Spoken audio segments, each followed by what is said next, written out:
வரேன் பாட்டி.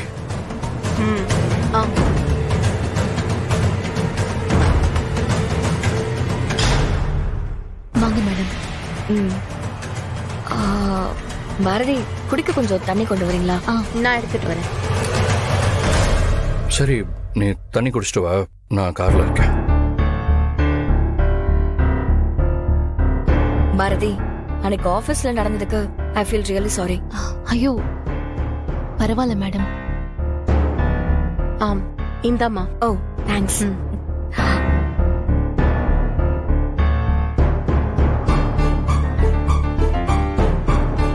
தேங்க்யூ.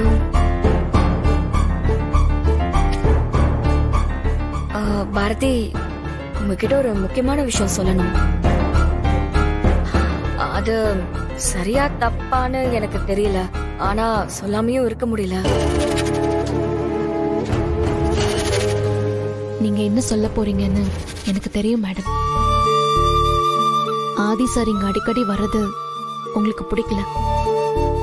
அக்கம் பக்கத்துல எல்லாம் தப்பா பேசுறாங்க. அது உங்களுக்கு கஷ்டமா இருக்கு. இனிமே அவர் இங்க வரக்கூடாதுன்னு சொல்லணும். அதானே மேடம்? அதெல்லாம் ஒண்ணுமே இல்ல. நான் ஏன் ஆதிய வர வேண்டான்னு சொல்ல போறேன்?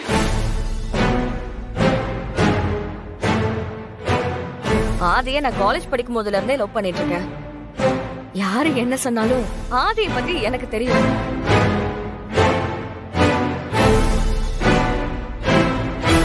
இந்த வீட்டுக்கு வரத பார்த்துட்டு ரொம்ப நாளாவே நிறைய பேர் தப்பாதான் பேசுறாங்க. அதனாலதான் நான் இங்க அடிக்கடி வந்து அவரை கூட்டிட்டு போயிட்டு இருக்கேன்.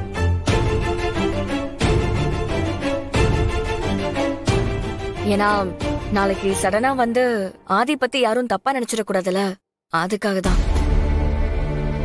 அப்புறம் இன்னொன்னு என்னன்னா, ஊர் 1000 பேசும். அதுக்கெல்லாம் நம்ம பதில் சொல்லிட்டு இருந்தோம்னு வச்சுக்கோங்களேன், கடைசி வரைக்கும் நம்ம பதில் சொல்லிட்டு மட்டும் தான் இருக்கணும்.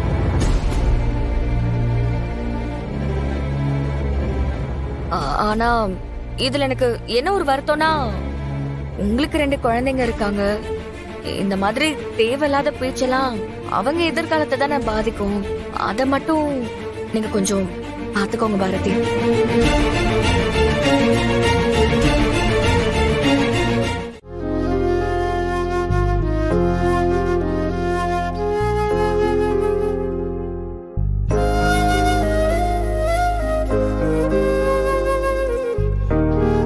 மேரேஜ் நின்னதுல இருந்து இன்னைக்குதான் நாம எல்லாருமே ஃபேமிலியா சேர்ந்து ஒண்ணா உட்கார்ந்து சாப்பிடுறோம்ல.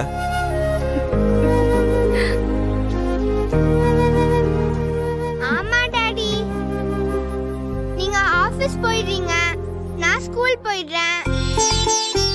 ஆதி அங்கிளும் மித்ராத்தையும் ஜாலியா வெளியில போயிடுவாங்க. அபியாத்தையும் ஊர் சுத்த போயிடுவாங்க. அப்புறம் அம்மா மட்டும் தான் தன்னையா சாப்பிடுவாங்க. கரெக்டா சொன்னதியா. இவ்ளோ பெரிய வீட்ல நான் மட்டும்தான் தனியா இருப்பேன் எப்பவும். கவலைப்படாதீங்க அண்ணி, கூடிய சீக்கிரம் அக்காக்கும் மாம்ஸ்க்கும் கல்யாணம் ஆயிடும். அப்புறம் புது படம் மாதிரி வருஷத்துக்கு ஒரு குழந்தைய ரிலீஸ் பண்ணுவாங்க. வீடு முழுக்க குழந்தைகளா தான் இருக்கும். நீங்களும் அவங்க கூட ஜாலியா இருக்கலாம்ல. சும்மா ரெடி.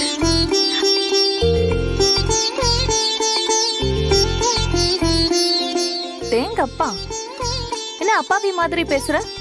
விட்டா நீ எல்லாம் வருஷத்துக்கு 2 கூட ரிலீஸ் பண்ணுவ. சும்மா ரெடி லூசு. ஆமாமா, இதுல மித்ரா கொஞ்சம் கில்லாடிதான். அண்ணி, இத பார்க்கவே ரொம்ப சந்தோஷமா இருக்கு. இனிமே டெய்லி ஒரு வேளையாவது இப்படி எல்லாரும் ஒண்ணா உட்கார்ந்து சாப்பிடணும். இங்க பாருங்க, ஒண்ணா உட்கார்ந்து சாப்பிடுறது மட்டும் இல்ல, இதே மாதிரி சந்தோஷமா சாப்பிடணும். புரியுதா? நல்லா மென்னு சாப்பிடு. சொல்லு. இல்ல வீட்டுல தான் இருக்கேன். அப்படியா? எப்போ?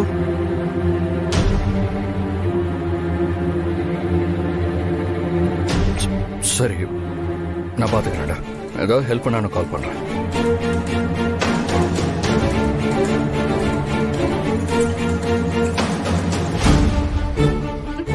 ஆதி, என்னாச்சு? ஒரு முக்கியமான வேலை மித்ரா, நான் போயிட்டு காலைல வந்துடுறேன். ஆதி, சரி சாப்பிட்டு போலாம்ல. இல்லைங்க, ரொம்ப எமர்ஜென்சி. நான் கிளம்புறேன். என்ன ஆதி, ஏதாவது ப்ராப்ளமா? ஏன் இவ்வளவு டென்ஷனா கிளம்பிட்டு இருக்கீங்க? அதெல்லாம் நான் அப்புறமா சொல்றேன். மித்ரா, நான் கிளம்புறேன். ஆதி, உங்களை போக வேண்டாம்னு சொல்லல. அட்லீஸ்ட் எங்க போறேன்னு சொல்லிட்டாவது போலாம்ல.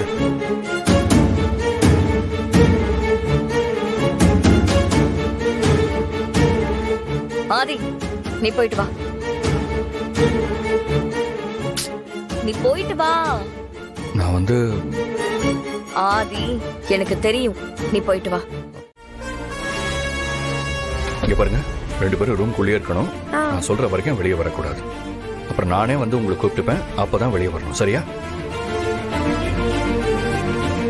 எதுக்காக அங்கிள் எங்களை இங்கே இருக்க சொல்றீங்க? அதெல்லாம் அப்புறமா சொல்றேன் தமிழ். சரியா? இப்ப 2 பேரும் அமைதியா இங்கே இருங்க. பயப்பட வேண்டாம்.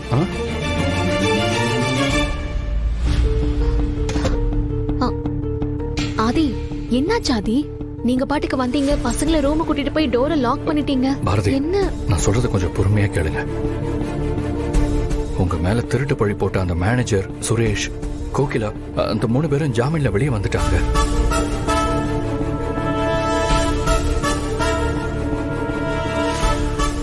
இப்பதான் எனக்கு இன்ஃபர்மேஷன் ஸ்டேஷன்ல இருந்து வந்தது.